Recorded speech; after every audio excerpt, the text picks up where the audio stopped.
find yourself in a situation where you're struggling to find pleasure in bed, or lack of sensation, or being turned on in general, while your partner is really at it and telling you things like, oh, let go, come on, let loose of your inhibitions, and you do just that, but later on you land yourself in a conflicted situation where you don't actually feel good about it, welcome to the territory of sexual coercion or coercive sex. And we need to talk about it. Why? Because it's only fitting, while people younger than me, older than me, are all getting married and in the dating game back and forth, we need to put an end to this. Imagine this. You're with someone that you really like, trust, or you're comfortable with, and the other person starts advancing sexually, but you're not quite feeling it. So you give subtle hints, but the other person ignores it, starts to seduce you.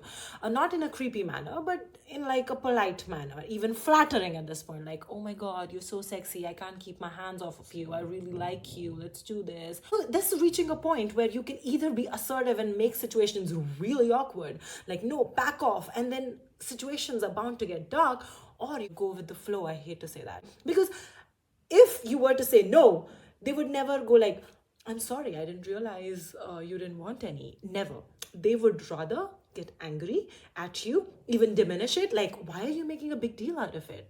It's not even a big deal. You owe this to me. So this is coercive sex. They put you in a spot. They tend to bring you in to a spot where you'd rather say yes than make the situation tense. The question is, why does it even happen in the first place? Like, I'm not talking about forceful sex or sexual violence per se, but I'm talking about a more peaceful situation where you half-heartedly consent into a physical act of intimacy and you're not quite feeling into it. Why does it happen? Because as teens, we're taught to reject affection or, sexual advances if it ever makes you feel uncomfortable. Fair, right? But did they ever teach us to say no in an assertive manner, like standing our ground and not being disrespectful at the same time?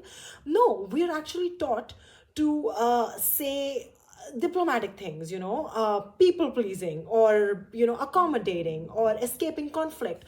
And all of a sudden, we find ourselves landed in a situation where we cannot just say no because of all the gaslighting that is getting to us. And as frustrating as that is, you cannot even take this to court because reasonable resistance by the victim is required, implicitly required to prove that the sexual act wasn't consented for. And unless the victim was beaten by a bat and threatened violently, the laws are biased because it's he said, she said at this point.